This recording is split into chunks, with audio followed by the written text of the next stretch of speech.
I found out my boyfriend was cheating because he kept apologizing to Sunset in his sleep, and when I finally tracked down who Sunset was, I discovered she wasn't just some girl. She was his wife. Yeah, wife. Let me back up. My boyfriend Jake and I had been together for 2 years. 2 really good years, or so I thought. We met at a coffee shop in Portland, total cliche meet cute, where he accidentally grabbed my oat milk latte and I grabbed his black coffee. We laughed about it, exchanged numbers, and 6 months later he asked me to move in with him. Jake was perfect. I mean it. He was a software developer who worked from home, always made time for me, remembered little things like how I hated cilantro and loved true crime podcasts. He'd leave sticky notes on the bathroom mirror with dumb jokes. He introduced me to his parents over Zoom. They lived in Florida. We talked about getting a dog. We talked about marriage, even, in that vague future planning way couples do. The sleep talking started about 4 months ago. At first it was just mumbling. I'd wake up at 2 a.m. and he'd be saying something unintelligible, rolling over, going quiet again. No big deal. Lots of people talk in their sleep. My college roommate used to have full conversations with the wall, but then it got more specific. "I'm sorry," he said one night, clear as day. "Sunset, I'm so sorry." I was half asleep, but it registered. Sunset. That was a weird name. I figured maybe it was someone from work, or an old friend. I didn't think much of it. I went back to sleep. It happened again a week later. "I didn't mean to," he mumbled, his voice thick with sleep. "Sunset, please, I didn't mean to hurt you." This time I was awake enough to really hear it. Sunset. The same name. And he sounded guilty. Really guilty. The kind of guilty that made my stomach twist. I nudged him awake. "Jake, hey, you were talking in your sleep." He blinked at me, groggy and confused. "What? You said you were sorry to someone named Sunset." His face did something weird, just for a second. A flicker of panic, maybe, or surprise. But then it smoothed out and he laughed. "Sunset? I don't know anyone named Sunset." "You said it twice now. Who is she?" "Babe, I have no idea. Dreams are weird. I probably dreamed about a sunset or something and my brain made it into a person." He pulled me close, kissed my forehead. "You know how dreams are." I wanted to believe him. I did believe him, mostly, but that flicker of panic stuck with me. The sleep talking continued. "I never wanted this," he said another night. "Sunset, I swear, I never wanted this." "Tell her I'm sorry," he said a different night. "Please tell her." "I can't lose you," he whispered once, and that one made my chest hurt because I thought he was talking about me. But then he said, "Sunset, I can't lose you." I started writing it down. I don't know why. Maybe some part of me knew something was wrong. I kept a note on my phone with dates and times and what he said. March 3rd, 2:18 a.m. "I'm sorry, Sunset." March 10th, 3:44 a.m. "I never wanted this." March 15th, 1:52 a.m. "Please don't leave me, Sunset." March 23rd, 2:30 a.m. "I love you." "I'm sorry." "I love you." That last one broke something in me. "I love you." He said "I love you" to someone named Sunset. I confronted him again the next morning. He was making coffee, humming to himself, perfectly normal. "Jake, we need to talk about the sleep talking." He sighed. "Babe, come on. It's just dreams. It doesn't mean anything. You said you loved someone named Sunset." His hand froze on the coffee pot, just for a second. Then he poured his coffee like nothing happened. "I don't remember my dreams," he said. "I'm sure it was just random nonsense." "It's not random. It's the same name every time." "I don't know what you want me to say." He looked at me, and his eyes were sincere. So sincere. "I don't know anyone named Sunset. I love you. You know that." He kissed me. He tasted like coffee. He held me close and whispered that I was being paranoid, that he'd never cheat on me, that I was the only person he wanted. I believed him.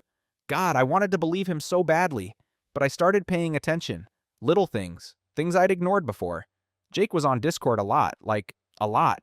He had his computer set up in our second bedroom, which he used as an office, and sometimes I'd walk by and see him with his headphones on, laughing at something on his screen. When I asked what was funny, he'd alt-tab real quick and say, "Just a meme," or "Just a work thing." He always closed his laptop when I came into the room. He never left his phone face up on the table anymore. He started taking calls in the other room. "Work stuff," he'd say. "Boring dev talk." I felt insane. I felt like one of those paranoid girlfriends I used to judge on Reddit, the ones who snooped through their boyfriends' phones. But something was wrong. I could feel it. One night, Jake fell asleep on the couch while we were watching a movie. His phone was on the coffee table, face up, unlocked. I stared at it for a full minute. "Don't do it," I told myself. "Don't be that person." but my hand was already reaching for it. I opened his Discord. He was in a bunch of servers. Gaming servers, programming servers, meme servers. Nothing unusual. I clicked through them quickly, my heart pounding so hard I thought I'd wake him up. Then I saw it. A server with no name. Just a sunset emoji. I clicked it. There were only 2 members, Jake and someone with the username Sunset. The chat was extensive. Months and months of messages. I scrolled up, my hands shaking. Most recent messages were from yesterday. Sunset. I miss you. When are you coming back?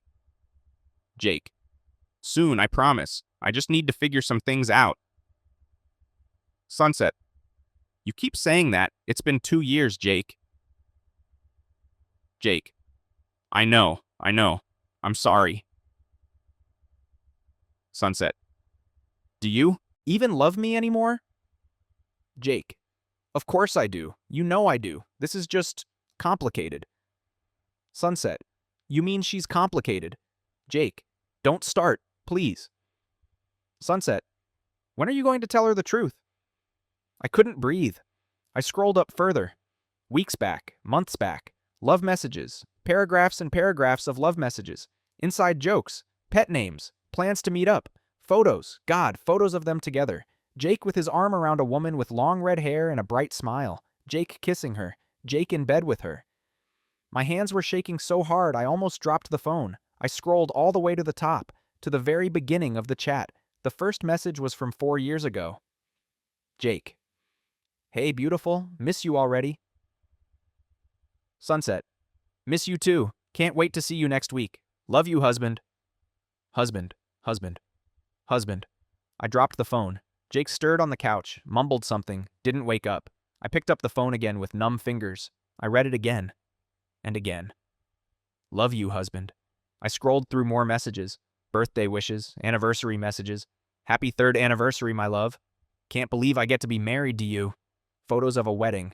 A small ceremony, looked like a courthouse. Jake in a button-down shirt. Sunset in a simple white dress, both of them smiling. The date on the photo was 5 years ago. Jake had been married for 5 years. We'd been together for 2. I sat there on the floor, holding his phone, and something inside me just broke. I wanted to scream. I wanted to throw the phone at his head. I wanted to wake him up and demand answers. But I didn't. Instead, I took photos of everything. Every message, every photo, every goddamn anniversary wish. I sent them all to my own phone. My hands moved on autopilot while my brain tried to process what the fuck I was looking at. Then I put his phone back exactly where it was, and I went to our bedroom. I didn't sleep. I lay there in the dark, staring at the ceiling, feeling like the entire foundation of my life had just crumbled into dust. Jake came to bed around midnight. He curled up behind me, threw his arm over my waist, kissed the back of my neck. Love you, he mumbled, already half asleep. I didn't say it back. The next morning, I was up before him. I made coffee. I sat at the kitchen table with my phone, scrolling through the photos I'd taken, making sure I hadn't imagined it all. I hadn't. Jake came out around 8 a.m., rubbing his eyes, wearing the flannel pajama pants I'd bought him for Christmas. Morning, babe, he said, leaning down to kiss me. I dodged it. We need to talk. He froze. About what? I put my phone on the table. I pulled up the photo of him and Sunset at their wedding. About your wife. The color drained from his face. For a long moment, he just stared at the phone, then at me, then back at the phone. I can explain, he said. You're married. It's not, it's complicated. You're married. Let me explain, please. How the fuck is being married complicated, Jake? He sat down across from me. He put his head in his hands. Okay. Yes, I'm married. Hearing him say it out loud made it worse somehow. Real. How long? 5 years. And you were just going to... What? Never tell me?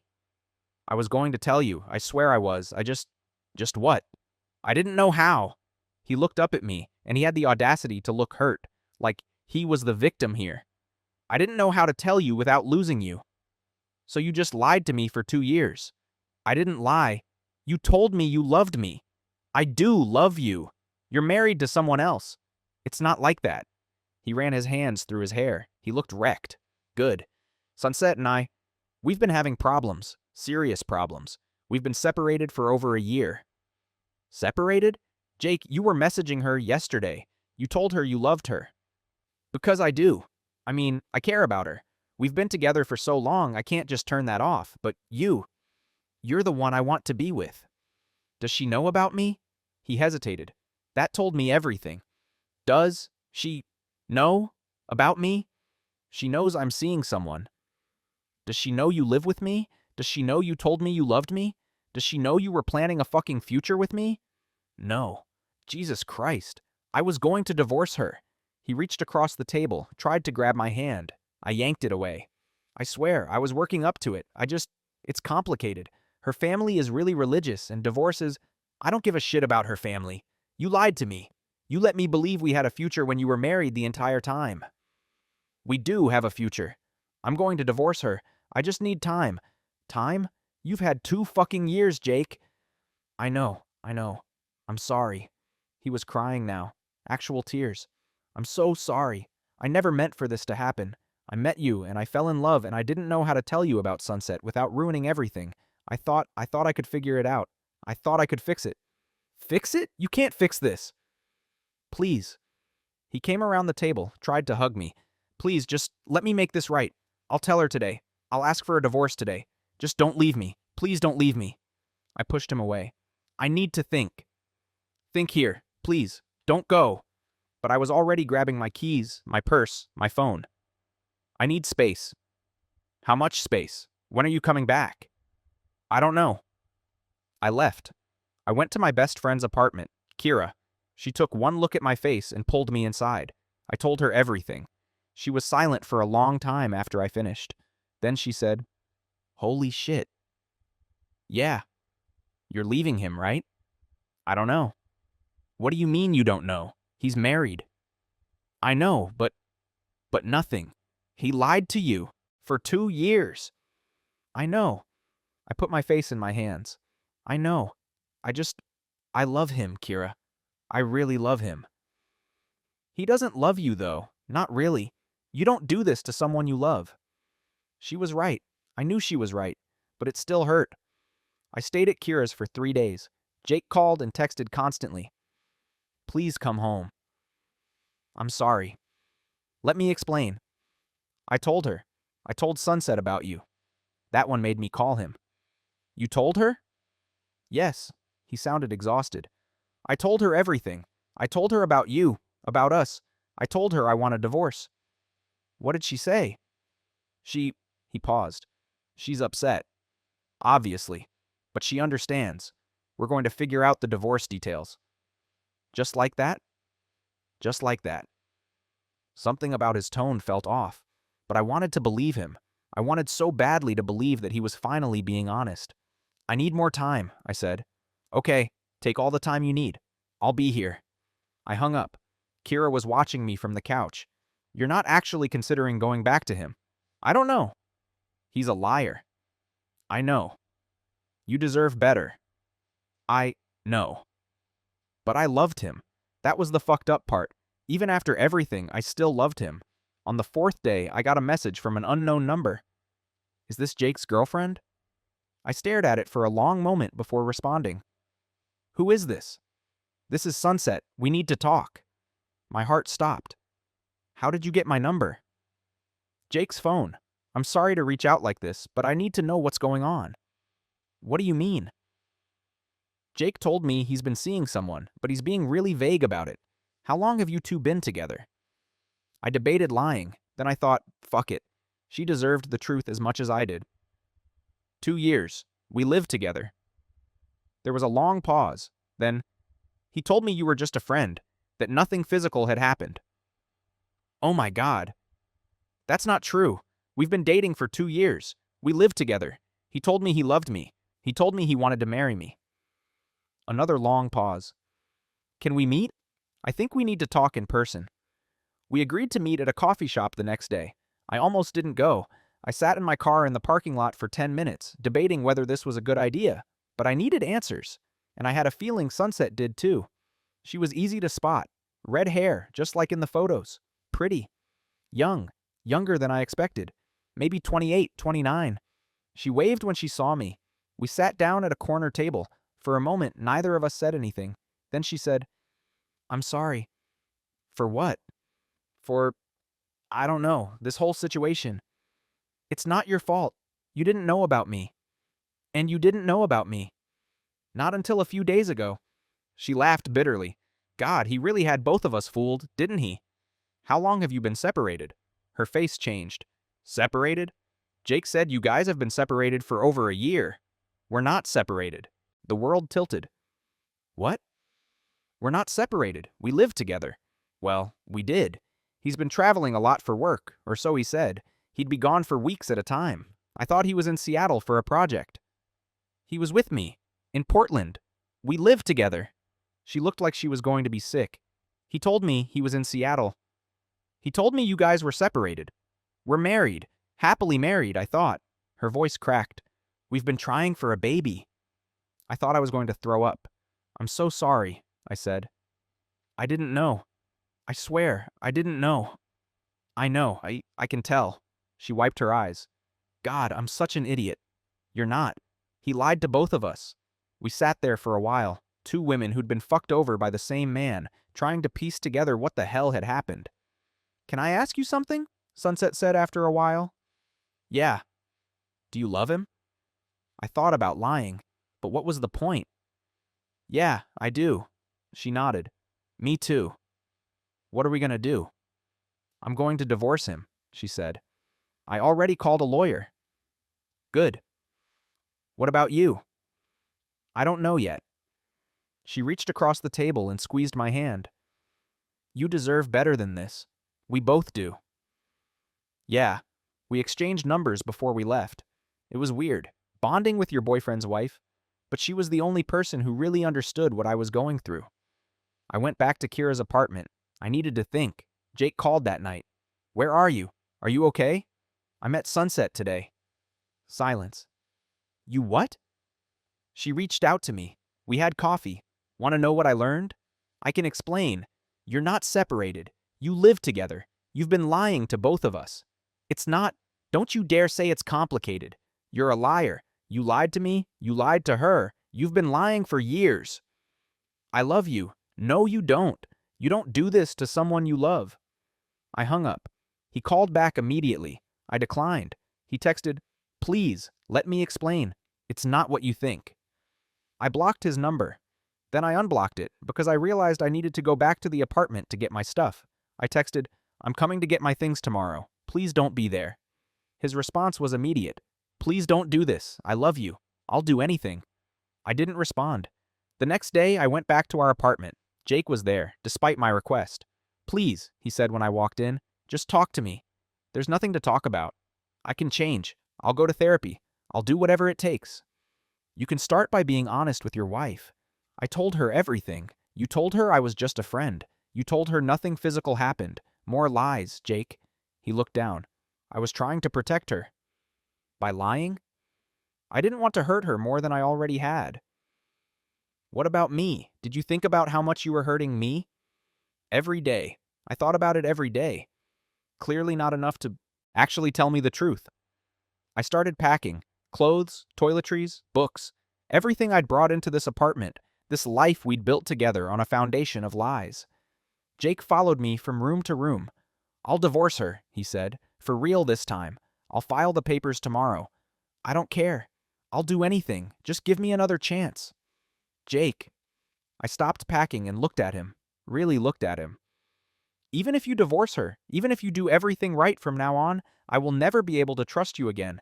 Every time you're on your phone, every time you take a call, every time you're late coming home, I'll wonder if you're lying. I'll wonder who else you're with. I can't live like that. I'll earn your trust back, however long it takes. I don't want you to. I'm done. His face crumpled. Please. I love you. You love the idea of me. You love having two women who worship you. But you don't actually love me, because if you did, you never would have done this in the first place. I finished packing. 3 suitcases and 2 boxes. 2 years of my life reduced to luggage. As I was leaving, Jake grabbed my arm. Wait, there's something I need to tell you. I don't want to hear it. Please, it's important. I yanked my arm away. Nothing you say matters anymore. Sunset is pregnant. Everything stopped. What? She's pregnant. She told me yesterday. She's about 8 weeks along. I felt like I'd been punched in the stomach. You got your wife pregnant while you were living with me. It was before. We were trying, and I thought it wouldn't happen. She'd had trouble conceiving before, and I thought, you thought you could have both. A wife and a baby and a girlfriend on the side. I didn't plan this. Get the fuck away from me. I grabbed my stuff and left. I didn't cry until I got to my car. Then I sobbed. Huge, ugly, gasping sobs that made my chest hurt. He'd had a whole other life. A wife. A baby on the way.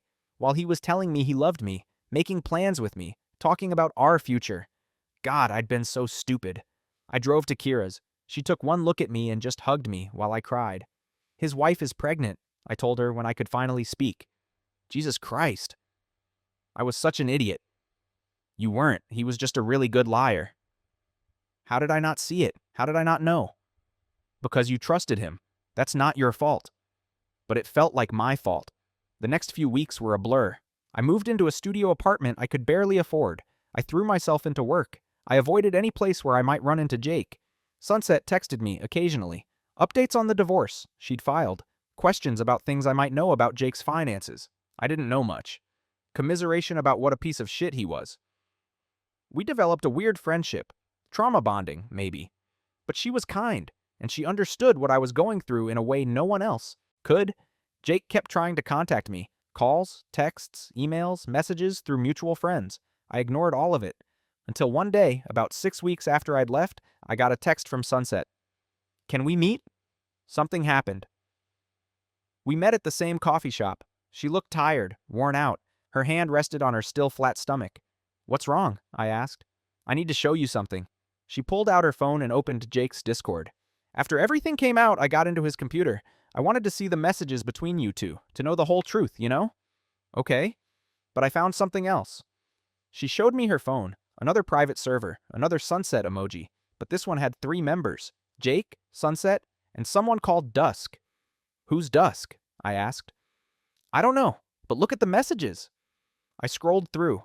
Flirty messages, love messages, photos, Jake with another woman, blonde this time, younger, messages from 3 months ago, right in the middle of his relationship with me, right in the middle of his marriage. Oh my God. There's more. She showed me another server. Dawn, and another. Twilight. 4 women, 4 private servers, all with Sunset Sunrise related usernames. How many? I don't know. I found 5 so far. I'm still looking. I felt numb. He's not just a cheater, Sunset said. He's a serial cheater. This is a pattern. We weren't special. We were just part of his rotation. Jesus Christ. I've been trying to find these other women. To warn them. I found Dusk on Instagram. She's a college student in Eugene. She thinks she's his girlfriend, too. Does she know about... I told her. She didn't believe me at first. But when I showed her the screenshots, she blocked him. What about the others? Still looking. But I wanted you to know.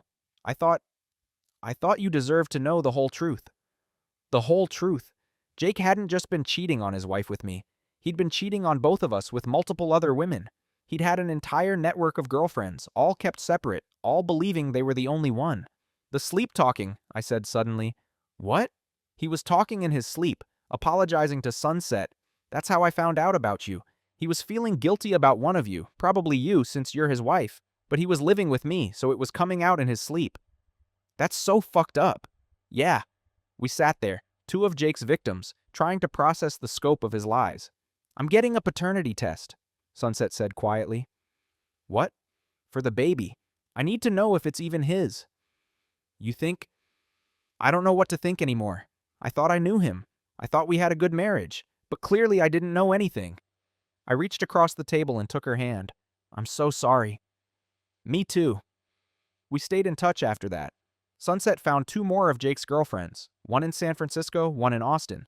Both long-distance relationships he maintained through Discord and occasional business trips. All of us had believed we were special. All of us had believed we were the only one. Jake tried to apologize. He sent a long email to all of us. Yes, he CC'd all of us, because of course he did, claiming he had a sex addiction, claiming he was getting help, claiming he never meant to hurt anyone. None of us responded. Sunset divorced him. The paternity test came back. The baby was his. She decided to keep it anyway, raise it on her own. She's strong like that. The college student, Dusk, transferred schools to get away from the whole situation. The woman in San Francisco started a TikTok series about her experience. It went viral. Jake got fired from his job. Me? I'm in therapy, trying to figure out how I missed all the red flags, trying to learn how to trust again. It's been 6 months now. I still think about him sometimes, not because I miss him, but because I'm still angry. Angry at him for lying, angry at myself for believing him. But I'm getting better. Sunset and I meet for coffee sometimes. We joke that we should start a support group for Jake's ex-girlfriends. There are certainly enough of us. The weirdest part? A few weeks ago, I got a message from someone new. Hi, my name is Marina. I think we might have both dated the same guy. Different guy, thankfully. But she'd found me through Sunset's TikTok series about dating red flags. Turns out there are a lot of Jakes in the world. A lot of men who think they can maintain multiple lives, multiple relationships, multiple versions of themselves. And there are a lot of us. The women who loved them, who trusted them, who had to pick up the pieces when the truth came out. I don't have a happy ending. I'm not with someone new. I'm not over it. But I'm healing. Slowly. And I know now what I should have known then. If someone's sleep-talking involves apologizing to a name you don't recognize, fucking investigate immediately. Don't ignore the red flags.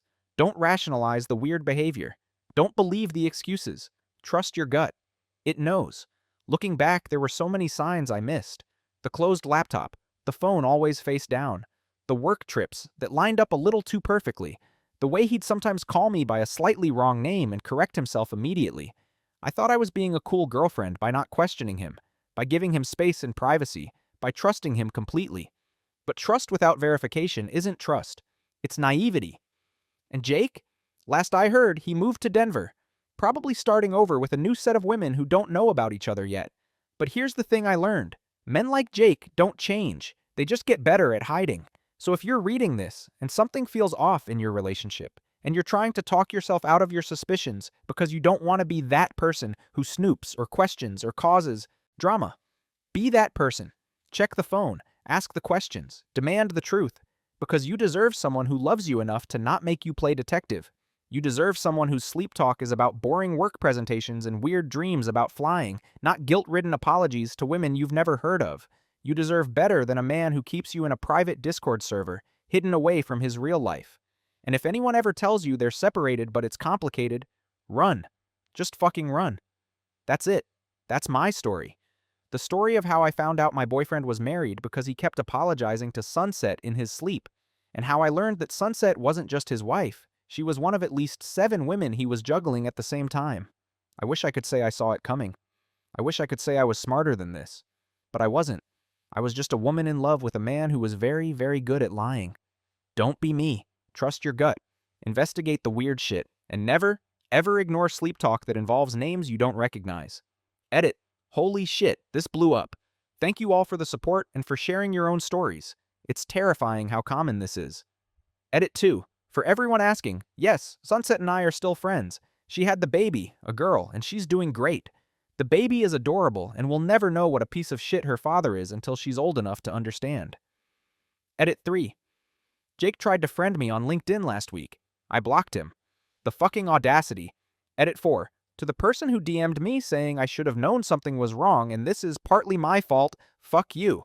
Abuse victims aren't responsible for their abuser's actions. Manipulation victims aren't stupid for being manipulated. Have some empathy or shut the fuck up.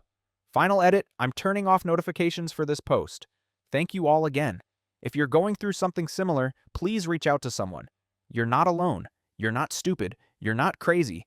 You were just lied to by someone who should have loved you better. Take care of yourselves. Update, 3 months later. I wasn't going to post an update. I thought I was done with this whole mess. Done rehashing it. Done thinking about Jake and his web of lies.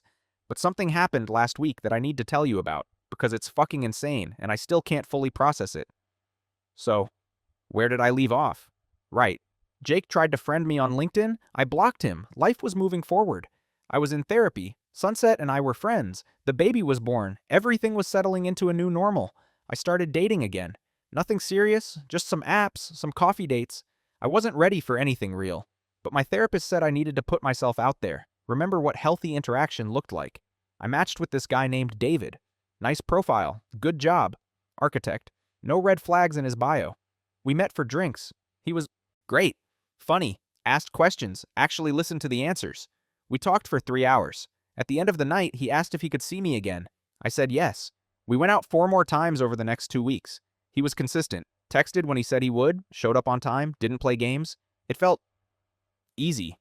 Refreshingly easy after the mindfuck that was Jake. On our 5th date, we were at his apartment watching a movie, and his phone buzzed on the coffee table. He glanced at it, and his face went weird. "Everything okay?" I asked. "Yeah, just work thing. Give me a second." He stepped into the other room to take a call. I sat there, and I felt it. That familiar prickle of anxiety. The same feeling I'd had with Jake when things didn't quite add up. "Stop it," I told myself. "Not everyone is Jake. You're being paranoid." But the feeling wouldn't go away. David came back 10 minutes later, apologizing. "Sorry, my boss is being insane about this project deadline." "No worries," I said. We kept watching the movie, but I couldn't focus. I kept thinking about that look on his face when he saw the caller ID. It wasn't annoyed or stressed, it was panicked. When I got home that night, I did something I swore I'd never do again. I searched for him online. Not just casual Googling, I went deep. LinkedIn, Facebook, Instagram, Twitter, property records, everything. And I found it. David's Facebook profile was mostly private, but his profile picture was public. Him with a woman, a pretty brunette, both of them smiling at the camera, his arm around her shoulders. The photo was from 2 months ago. The caption said, "Date night with my forever person at Sarah Kendrick." I clicked on her profile. Sarah Kendrick. Also mostly private, but her profile picture was her and David. From 3 weeks ago. 3 weeks ago, when he'd already been on 2 dates with me. My hands started shaking. I went back to David's profile and dug through what I could see. There wasn't much, but I found a tagged photo from a year ago. Him and Sarah at a wedding. The caption from the person who posted it said, "Congrats to Sarah and David on their engagement. Can't wait for your wedding." Engaged. David was engaged. I felt sick. Not again. Not fucking again. I texted Kira. "I need you to look at something." I sent her screenshots of everything. She called me immediately. "Holy shit, are you okay?" "I don't know, why does this keep happening to me?" "It's not you. These guys are just fucking sociopaths." "What do I do?" "Confront him, and then dump his ass." But I didn't want to just confront him. I wanted proof. Concrete proof. Because what if the Facebook photos were old? What if they'd broken up and he just hadn't updated his relationship status? I texted him. "Hey, had fun tonight. Quick question. You're single, right? Not in a relationship or anything?" His response came fast. "Of course I'm single. Why, you worried I'm too good to be true?" Liar. I screenshotted it. Then I did something probably crazy. I found Sarah on Instagram. Her profile was public, and there, from 2 days ago, was a photo of her and David at a restaurant. She was wearing what looked like an engagement ring. The caption said, "My fiancé spoils me, best date night ever." 2 days ago, the same night David had told me he was working late and couldn't see me. I DM'd her. "Hi Sarah, I'm so sorry to reach out like this, but I think you should know. I've been on 5 dates with David over the past 2 weeks. He told me he was single. I just found out he's engaged to you. I'm so sorry. I had no idea." I attached screenshots of our text conversations, including the one where he said he was single. Then I blocked David on everything and waited. Sarah responded an hour later. "Are you fucking kidding me?" "I wish I was. I'm really sorry."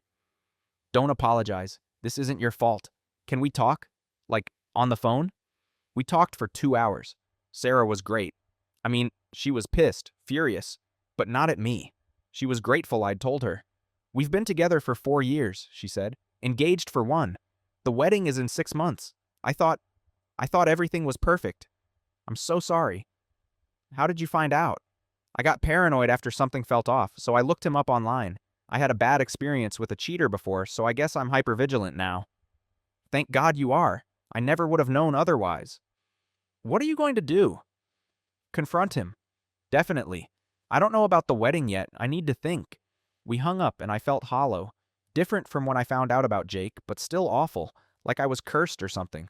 Like I had a target on my back that said, "Cheat on me. I won't notice." The next morning, Sarah texted me. I confronted him. He admitted everything, said you were just a friend, and it didn't mean anything. I told him to get the fuck out. Wedding is off. "I'm so sorry." "Don't be. You saved me from marrying a cheater. Thank you." And then, because apparently the universe has a sick sense of humor, she said, BTW, I checked his laptop after he left. You weren't the only one. He's been on dating apps for months. At least 6 other women. Of course he had. I told Sunset about it. She just sighed and said, God, they're everywhere. I thought I was being careful this time, I said. I thought I was watching for red flags. You can't always tell. Some people are just really good at pretending to be normal. I don't know if I can do this anymore. The dating thing, I don't trust my own judgment. Then don't date for a while. Focus on yourself. There's no rush. She was right, but it still sucked. Update to the update, 2 weeks ago. Okay, so I really wasn't going to post again, but this is too fucking weird not to share. Remember how I said Jake moved to Denver? Well, turns out he didn't stay. They're long.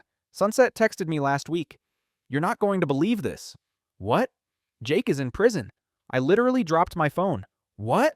Arrested 3 days ago. It's all over the local news in Denver. She sent me a link to a news article. The headline, Software Developer Arrested for Fraud, Identity Theft, and Bigamy. Bigamy. Bigamy. I read the article 3 times to make sure I wasn't hallucinating. Apparently, after Jake moved to Denver, he married someone. A woman named Nicole. Got married at a courthouse, just like he had with Sunset. Except he never divorced Sunset. So he was legally married to 2 people. And Nicole, unlike the rest of us, had family with resources. When she started getting suspicious, good for her brother, who worked in tech, did some digging. Found out about Sunset. Found out Jake had been using fake names and identities for some of his girlfriends. Found out he'd been stealing money from Nicole's bank account. Nicole's family pressed charges. The DA added on more charges once they uncovered the full extent of his lies. The article listed some of his offenses: bigamy, identity theft, wire fraud, theft by deception. He was being held on a $100,000 bail. Holy shit, I said out loud to my empty apartment. Sunset called me right after I finished reading. Can you believe this? She said. No. I mean, yes? I don't know. Part of me is glad he finally faced consequences. Part of me is just stunned that it got this bad. The detective on the case called me, Sunset said. They want to interview all of us. Everyone he dated or married. They're trying to build a complete case. Do we have to? No, but I'm going to. I want him to face everything he did. Yeah, me too. The detective contacted me the next day. I gave a statement, told them everything, the lies, the manipulation, the secret Discord servers. They already knew most of it from the other women, but they said every testimony helped. Did you experience any financial loss? The detective asked. He borrowed $2,000 from me once. Said his car broke down and he needed repairs. He never paid me back. We're adding that to the list. They told me there were at least 12 women they'd identified so far who'd been in some kind of relationship with Jake over the past 6 years. 12. And they thought there might be more. Some of these women lost thousands of dollars, the detective said. One woman took out a loan to help him start a business that never existed. Another co-signed on an apartment lease with him and got stuck with the rent when he disappeared. I'd gotten off easy, relatively speaking. Just a broken heart and $2,000. But still. 12 women, minimum. The trial is set for next year. The prosecutor thinks he'll take a plea deal, but if he doesn't, they're ready to go to court. Sunset and I are both planning to be there. So are at least 5 of the other women. We have a group chat now. Jake's exes. It's therapeutic, honestly. We share our stories, support each other, laugh about how absurd the whole thing is. One of the women, Christina, said she's writing a book about her experience. Another one started a podcast. Me? I'm just trying to move forward. Final update, yesterday. I promised myself this would be the last update, and I mean it this time. But I need to tell you what happened yesterday, because it's the closure I didn't know I needed. Jake's lawyer reached out to me, or technically, to all of us in the group chat. He wanted to arrange a meeting, said Jake wanted to apologize to all of us in person before the trial. Most of the women said no immediately. Fuck that, Christina said. He can apologize to the judge. But I was curious. I wanted to hear what he had to say. I wanted to see if he'd actually take accountability or if this was just another manipulation tactic. Sunset felt the same way. So did 2 others, Dusk, the college student, and Mara, one of the women from his time in Seattle. The 4 of us agreed to meet with him, at the lawyer's office, with the lawyer present, so it was all above board. Jake looked terrible. He'd lost weight. His hair was longer, unkempt. He had dark circles under his eyes. Part of me felt bad for him.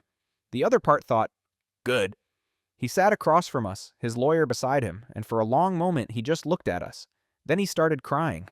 I'm so sorry, he said. I'm so sorry to all of you. None of us said anything. I know I can't fix what I did, he continued. I know I destroyed your lives, your trust, your ability to feel safe in relationships. I know I'm a piece of shit. I know that. Then why did you do it? Sunset asked. Her voice was calm, but I could hear the anger underneath. I don't know. I've been in therapy since I got arrested, trying to figure it out. My therapist thinks I have some kind of personality disorder, that I was trying to fill some void inside me by constantly seeking validation from new people. That's not an excuse, Mara said. I know. I'm not trying to make excuses. I'm trying to understand it myself. You understand that you destroyed lives, right? Dusk said. She was the youngest of us, and the anger in her voice was raw. I had to transfer schools. I had a breakdown. I'm on antidepressants now because of you. I know. I'm sorry. Sorry doesn't fix it. I know. We sat there in silence for a moment. Then I spoke. Can I ask you something? Jake looked at me. Anything. Did you ever actually love any of us? Or was it all just a game to you? He thought about it for a long time. Too long. I thought I did, he finally said. In the moment, I convinced myself I loved each of you, but I don't think I'm capable of actually loving someone. I think I just loved the way you all made me feel. At least he was honest. I'm going to plead guilty, he said, to all of it. I'm not going to drag this out or make you all testify. I'm going to take responsibility. You should have taken responsibility 2 years ago, Sunset said, or 5 years ago, before you married me while planning to cheat on me. I know. Before you got me pregnant while living with another woman. I know. Before you ruined all of our lives. I know. His voice broke. I know I'm a monster. I know I deserve everything that's coming to me. I wanted you all to hear me say I'm sorry. I know it doesn't change anything, but I needed to say it. We left shortly after that. The 4 of us went to a bar and got drunk. Do you think he meant it? Dusk asked. I don't know, I said. I don't think it matters, honestly. Whether he's sorry or not doesn't change what he did. I'm glad he's pleading guilty, though, Mara said. At least we don't have to go through a trial. How much time do you think he'll get? Sunset asked. His lawyer said probably 5 to 7 years with the plea deal, I said. Maybe less with good behavior. Not enough, Dusk muttered. Never enough, Sunset agreed. We toasted to that, to Jake getting what he deserved, to us surviving, to the friendships we'd formed from the wreckage of his lies. So that's where I am now. Jake is going to prison. I'm in therapy. I'm not dating. I'm focusing on myself, my friendships, my career. Sunset's daughter is almost a year old now. She's beautiful and happy and has no idea her father is a convicted felon. Maybe someday Sunset will tell her. Maybe not. That's her choice. The other women are all moving forward too. Christina's book is getting published next year. Dusk graduated early and got into a great grad school program across the country. Mara started a nonprofit to help other women who've been victims of romantic fraud. Me? I'm thinking about going back to school. Maybe studying psychology, understanding manipulation, narcissism, how people like Jake operate. Or maybe I'll just get a dog and call it a day. Either way, I'm okay. Not great, not healed, but okay. And that's enough for now. Edit. I wasn't going to add anything else, but I woke up to about 200 messages and I need to address a few things. To everyone asking if this is real. Yes, I wish it wasn't, but it is. I'm not going to post proof because I don't want to dox myself or anyone else involved, but you can believe me or not. I don't really care at this point. To the people saying I should have known. Fuck you. Seriously. You don't know what it's like to be systematically lied to by someone you trust. You don't know what it's like to have someone manipulate you so thoroughly that you doubt your own reality. Walk a mile in my shoes before you judge. To everyone sharing their own stories. Thank you. It helps to know I'm not alone. It helps to know that other people have survived this kind of betrayal and come out the other side. Keep fighting. You deserve better. To the person who DM'd me, asking for Jake's information because you think you might have dated him too. I'm going to connect you with the detective on his case. I'm so sorry. And now, I think I'm really done. This story has taken up enough of my life, enough of my energy, enough of my mental space. Jake is someone else's problem now, the justice system's problem. I'm moving on. If you're reading this and you're in a similar situation, if something feels off, if you're ignoring red flags, if you're making excuses for someone's suspicious behavior, please, please trust your gut. Don't be like me. Don't waste 2 years on someone who doesn't deserve you. You're worth more than being someone's secret. You're worth more than being kept in a private Discord server or lied to about business trips. You're worth someone's whole truth, not just the parts they decide to show you. And if you've already been through this, if you're one of us who survived a Jake, you're not alone. You're not stupid. You're not broken. You were just unlucky enough to meet a really, really good liar. But you survived, and that means you're stronger than you think. Take care of yourselves. And remember, if your partner sleep talks about someone named after a time of day, fucking run. Signing off for real this time. Final edit, because apparently I'm incapable of letting things go. Jake was sentenced today, 6 years. He'll be eligible for parole in 4. Sunset, Mara, Dusk, and I were all there. We gave victim impact statements. When it was my turn, I stood up and looked right at him. "You made me feel crazy," I said. "You made me doubt myself, doubt my instincts, doubt my worth. You took 2 years of my life and filled them with lies. But you know what? I'm glad I found out. I'm glad it ended, because now I know exactly what to watch out for. I know what a manipulator looks like. I know what love shouldn't feel like. So thank you, Jake. Thank you for being such a spectacular piece of shit that you taught me exactly what I don't deserve." The judge seemed to appreciate that. After the sentencing, the 4 of us went out for drinks again. We've made it a tradition at this point. 6 years, Sunset said, swirling her wine. Seems like both too much and not enough. "At least it's over," Mara said. "Is it though?" Dusk asked. "I mean, we're all still dealing with the aftermath." She was right. The legal case might be over, but we're all still in therapy, still working through trust issues, still flinching when someone acts even slightly suspicious. But we're healing, slowly, together. "I have news," I said. They all looked at me. "I'm going back to school, psychology degree. I'm going to specialize in helping victims of psychological abuse." "That's amazing," Sunset said. "Yeah, well, figure I might as well put all this trauma to good use." We laughed. Because what else can you do? We clinked our glasses together, to surviving, to healing, to the friendships forged in the wreckage, to never dating another man who keeps private Discord servers ever again, and to always, always trusting your gut, especially when it comes to suspicious sleep talking. The end. For real this time. I promise. Probably. Update. 6 months after sentencing. Okay, so I know I said I was done. I really, genuinely thought I was done with this whole saga. But life has a funny way of throwing curveballs when you least expect them, and what happened last month is so absolutely batshit that I need to document it somewhere, and you guys have been with me through this whole journey, so here we are again. I'm in grad school now, psychology program, like I mentioned. It's hard, but good. Keeps me busy, keeps my mind occupied with other people's problems instead of spiraling about my own. I've been dating again. Casually. Very, very casually. Coffee dates only, public places, background checks before I even swipe right. Yes, I pay for background checks now. Judge me all you want, but after Jake and David, I'm not taking any chances. There's this guy, Marcus. We've been on maybe 10 dates over the past 2 months. He's a high school teacher, coaches basketball, has a golden retriever named Pancake. He's been patient with my trust issues, doesn't push for anything physical, answers all my paranoid questions without making me feel crazy. "What's your ex's name?" I asked on our 3rd date. "Jennifer. We broke up 4 years ago. She's married now, lives in Boston. Want me to show you her wedding announcement?" "Yes, actually." He pulled it up on his phone without hesitation. There she was, Jennifer. Definitely married to someone who wasn't Marcus. "What's your relationship status on Facebook?" He showed me. Single. "Can I see your Instagram?" He handed me his phone, password and all. Public profile. No suspicious private messages. No secret Discord servers. "Have you ever been married?" "No." "Engaged?" "Once. To Jennifer. Called it off mutually before we set a date." "Do you have any kids?" "Nope." "Want some someday, but no accidents or secret families, if that's what you're asking." He said it with a smile, but not in a way that made me feel stupid for asking. Just understanding. Marcus felt safe. And that terrified me, honestly, because Jake had felt safe too.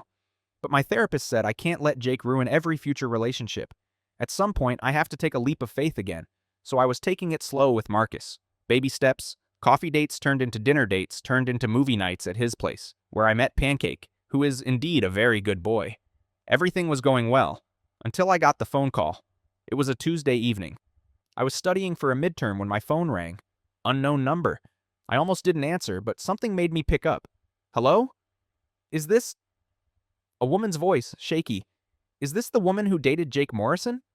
My blood went cold. Who is this? My name is Amanda. I'm Jake's sister. I sat down. Okay. I got your number from the detective who worked on Jake's case. I hope that's okay. I needed to talk to someone who knew him, who knew what he did. All right, what's going on? She took a shaky breath. Jake killed himself 3 days ago, in prison. The room tilted. What? He hanged himself in his cell. I thought you should know. You and the other women. I have all your numbers. I've been calling everyone. I don't understand. He left letters, for all of you. The prison is processing them, making sure they're appropriate to send out. You should get yours in a few days. I couldn't speak. I'm so sorry, Amanda said. I'm sorry for what he did to you. I'm sorry for calling you like this. I just thought you deserved to know. Thank you, I managed. She hung up. I sat there on my couch, staring at nothing. Jake was dead. The man who had destroyed my ability to trust, who had manipulated me for 2 years, who had ruined so many lives, he was dead. I didn't know how to feel. I called Sunset. Did you get a call? I asked. Yeah, just hung up with her. Are you okay? I don't know. Are you? I don't know either. We sat on the phone in silence for a while. Does this make us bad people? I finally asked. That I don't feel sad? I don't think so. I think we're just numb. He already felt dead to us anyway, you know? Like, he's been gone from our lives for so long that this doesn't change much. Yeah. The letter thing is weird, though. Yeah. Are you going to read it when it comes? I don't know. Are you? I don't know. We talked for another hour, processing, trying to figure out what we felt. Eventually, we called Mara and Dusk, had a group call. None of us knew how to feel. None of us were grieving, exactly, but none of us were celebrating either. It just felt empty. The letter arrived 4 days later. Plain white envelope, processed through the prison system, my name and address in Jake's handwriting. I stared at it for 2 hours before opening it. Inside were 3 pages, front and back. His handwriting was messier than I remembered. Dear, my name. I don't know if you'll read this. I don't know if you should, but I'm writing it anyway, because I need to say things I never said before, and this is my last chance. I'm going to kill myself tomorrow. I've been planning it for a month. I'm not telling you this to make you feel guilty or to manipulate you one last time. I'm telling you because you deserve honesty, even if it's coming way too late. Prison has given me a lot of time to think about what I did, about who I am, about the kind of monster it takes to hurt that many people and feel okay about it. My therapist here says I have something called narcissistic personality disorder. Maybe that's true. Maybe it's just a label to make sense of why I did what I did. But here's what I figured out. I don't think I'm capable of real love. I don't think I ever was. When I was with you, I told myself I loved you. I really did believe it in the moment. But it wasn't love. It was need. I needed you to validate me, to make me feel important, to reflect back to me the image I wanted to see of myself. And when that wasn't enough, when one person's validation wasn't enough, I found someone else, and someone else, and someone else. It was never about you not being enough. You were always enough. It was about me being a black hole that couldn't be filled no matter how much love was poured into it. I know this doesn't fix anything. I know this doesn't undo the damage, but I want you to know that what I did, it wasn't your fault. You didn't miss red flags because you were stupid. You missed them because I was very, very good at hiding them. I'd been practicing my whole life. I lied to my parents about everything growing up. I cheated on every girlfriend I ever had, starting in high school. I stole money from my college roommate and blamed it on someone else. I've been a liar and a manipulator since before I could even understand what those words meant. You couldn't have saved me. No one could have. This is who I am. This is who I've always been. And I'm tired of being this person. I'm tired of hurting people. I'm tired of the look on people's faces when they realize what I am. I'm tired of sitting in this cell knowing that even if I got out, I'd probably do it all over again because I don't know how to be any different. So I'm ending it. I'm not asking for forgiveness. I don't deserve it. I'm not asking you to feel sorry for me. I don't deserve that either. I just want you to know that you were right. Everything you said in your victim impact statement, you were right. I did make you feel crazy. I did destroy your ability to trust, and I'm sorry. I'm sorry I wasted 2 years of your life. I'm sorry I made you question your worth. I'm sorry I was the kind of person who could look you in the eye and lie without flinching. I hope you find someone who deserves you, someone who's capable of real love, not the hollow imitation I offered. I hope you heal. I hope you learn to trust again. I hope someday you think about me and feel nothing at all. You deserved so much better than me. I'm sorry it took me dying to finally tell you the truth. Jake. I read it 3 times. Then I called Marcus. Can you come over? I asked. Be there in 20 minutes. He showed up with pancake and a pizza. Didn't ask questions, just let me cry on his shoulder while the dog licked my face. He killed himself, I finally said. Jake? Yeah, and he left me a letter. Do you want to talk about it? He apologized, really apologized, admitted he was a monster, said he was tired of being who he was. Marcus held me tighter. How do you feel? I don't know. Angry? Sad? Relieved? All of it? None of it? That's okay. You don't have to know right now. Is it weird that I feel guilty? For what? For not feeling sadder, for kind of being relieved that he's gone, and I'll never have to worry about running into him or seeing his name pop up somewhere, or... That's not weird. That's normal. He hurt you. You're allowed to feel however you feel about his death. I pulled back and looked at Marcus, really looked at him. Why are you so patient with me? I asked. Most guys would have run by now.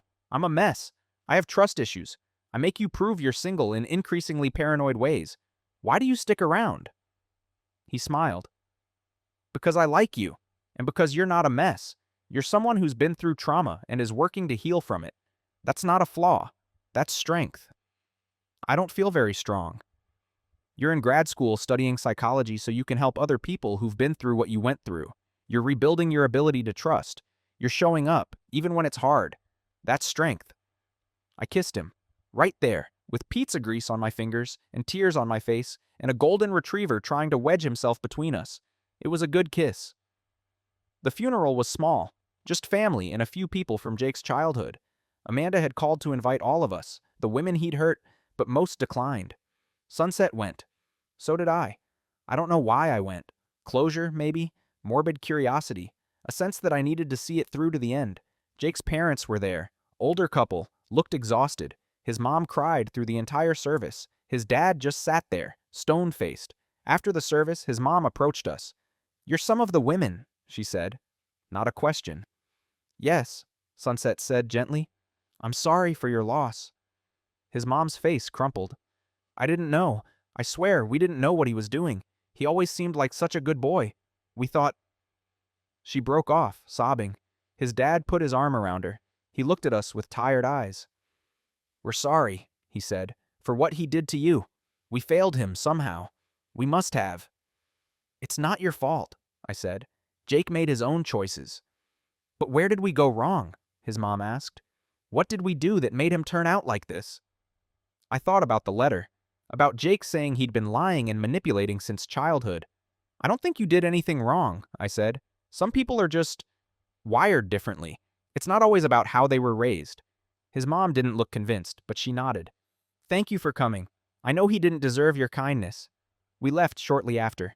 In the parking lot, Sunset turned to me. Do you think he meant it? In the letter? About being sorry? I think he meant it in the moment he wrote it. Whether that makes it real or just another manipulation, I don't know. Yeah. We stood there for a moment. I'm glad I came, Sunset said. I think I needed to see it end, to know it's really over. Me too.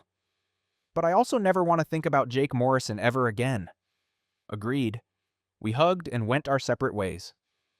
Update, 3 weeks after the funeral. I burned the letter. I'd been keeping it in my desk drawer, taking it out occasionally to reread, trying to decide how I felt about it. Marcus found me reading it one night. You keep torturing yourself with that thing, he said gently. I just keep trying to figure out if he really meant it. Does it matter? I don't know. I guess I want to believe that he had some capacity for remorse, that he wasn't a complete monster, that on some level, he understood what he did was wrong. But even if he did, it doesn't change what he did. No, it doesn't. So why keep reading it? Good question. That weekend, I had a fire pit night with Sunset, Mara, and Dusk. We called it our official closure ceremony. We all brought our letters from Jake. Anyone read theirs? Mara asked. I did, I said. Me too, Sunset said. Dusk shook her head. Threw mine away without opening it. I don't care what he had to say. Smart, Mara said. I read mine. It was basically him making excuses and asking for forgiveness. Pissed me off more than anything. Mine was different, I said. He actually took responsibility, admitted he was fucked up beyond repair, apologized without making excuses. Do you think he meant it? Mara asked.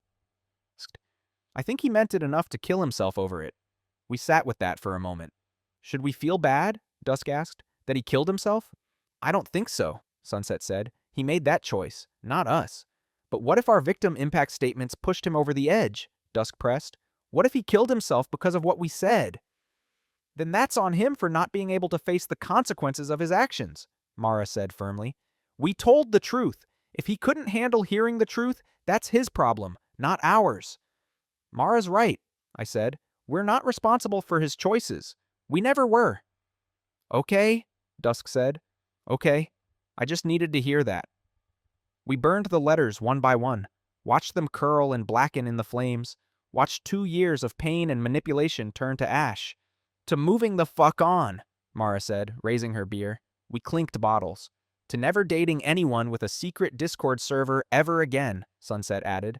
To trusting our guts, I said. To being unfuckwithable, Dusk finished. We drank to that. Final update. I mean it this time. It's been a year since Jake died. I finished my first year of grad school with a 4.0 GPA. Sunset's daughter is walking now, getting into everything.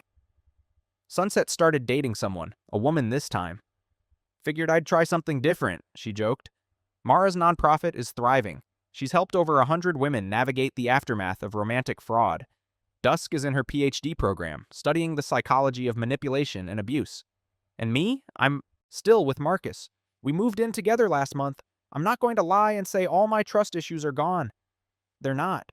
Sometimes I still check his phone when he's in the shower. Sometimes I still get anxious when he's late coming home. But he's patient, and I'm getting better.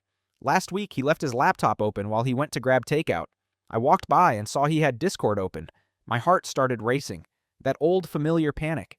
I made myself walk over, look at the screen. It was a server for his basketball coaching group.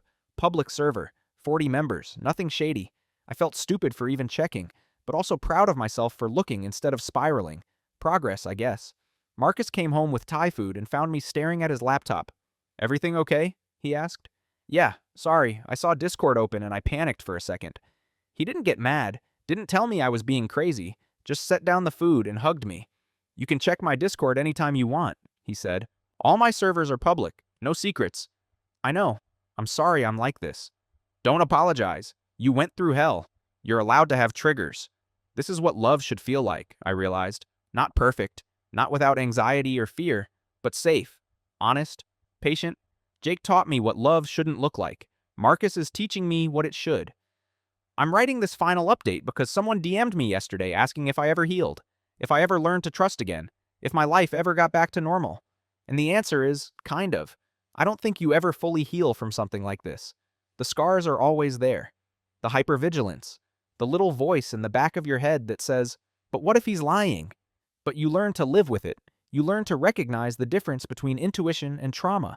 You learn to give people a chance while still protecting yourself. You learn that trust isn't all or nothing.